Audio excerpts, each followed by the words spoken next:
Partout, le soleil rythme la vie des habitants de la planète.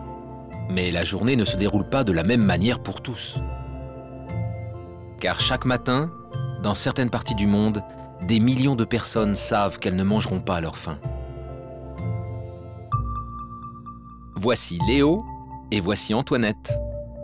Léo a 10 ans et il vit en France. L'alimentation de Léo est variée et équilibrée. Ces aliments lui apportent tout ce dont son corps a besoin pour être en bonne santé. Pour Antoinette, c'est différent. Elle aussi a 10 ans et elle vit en République centrafricaine. Son alimentation n'est ni variée ni équilibrée. Antoinette et de nombreux autres enfants centrafricains ne mangent qu'un ou deux aliments différents par semaine et en petite quantité. Ces aliments n'apportent pas suffisamment de force. C'est ce qu'on appelle la sous-nutrition. En République centrafricaine, il y a deux grandes raisons au problème de la sous-nutrition: les conflits armés et la pauvreté. La République centrafricaine a connu plus de 10 ans de conflits armés. Les régions du Nord ont été les plus touchées par les combats et les populations ont été obligées de fuir. Elles se retrouvent alors dans une situation très difficile, comme nous l'expliquent Antoinette et Jeanne. Je m'appelle Antoinette. Je vis dans un camp de déplacés. Nous avons dû quitter notre village à cause des conflits et nous avons tout laissé. Nous n'avons rien à manger. Il faut cultiver la terre pour nous nourrir. Je vis avec mon frère et ma sœur chez ma grand-mère, qui ne peut plus travailler. On travaille pour gagner de l'argent parce que nous n'avons rien à manger et nous n'avons pas de vêtements. Nous n'allons pas à l'école.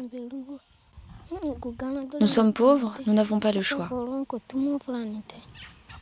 Si nous travaillons ici une semaine, nous gagnerons 2 €. Travailler pour manger n'est pas la seule activité dans la journée de ces enfants. Il faut aussi aller chercher de l'eau à la rivière. De l'eau pour cuisiner, laver le linge, se laver. Chaque jour, les enfants portent des dizaines de litres d'eau sur plusieurs kilomètres.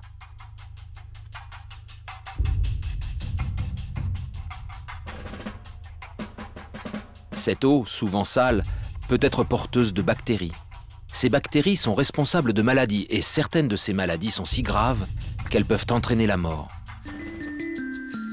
La journée aura été difficile pour Antoinette.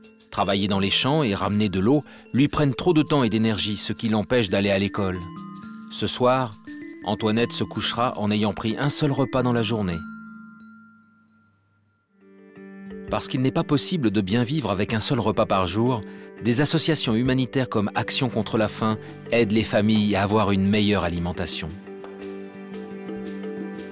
Pour les cas de sous-nutrition les plus graves, notamment chez les enfants, Action contre la faim utilise un traitement d'urgence qui permet de retrouver la santé rapidement. Il faut aussi agir sur la qualité de l'eau. Action contre la faim construit des puits équipés de pompes pour approvisionner les villages en eau potable. Action contre la faim est venue réaliser un forage pour ces populations qui n'ont pas d'accès à l'eau potable. Un forage, c'est un ouvrage réalisé avec une machine, une foreuse, et qui permet d'aller chercher de l'eau dans le sous-sol pour alimenter une pompe manuelle pour avoir de l'eau potable. Le bénéfice de ce forage a été immédiatement compris par la population, qui ont tout de suite vu un intérêt évident, c'est-à-dire avoir de l'eau potable, et notamment avoir de l'eau potable à côté de chez eux, puisque personne n'a de robinet chez soi.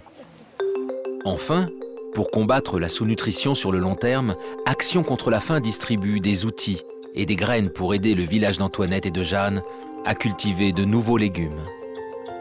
Cette distribution permettra d'assurer les prochaines récoltes. Cela signifie manger mieux, de manière plus variée et en plus grande quantité. Pour réussir ce projet, nous devons tous nous mobiliser. Participez avec nous à l'opération Un dessin contre la faim. Les dons collectés grâce à vos dessins permettront d'aider des enfants qui, comme Antoinette, ne mangent pas à leur faim.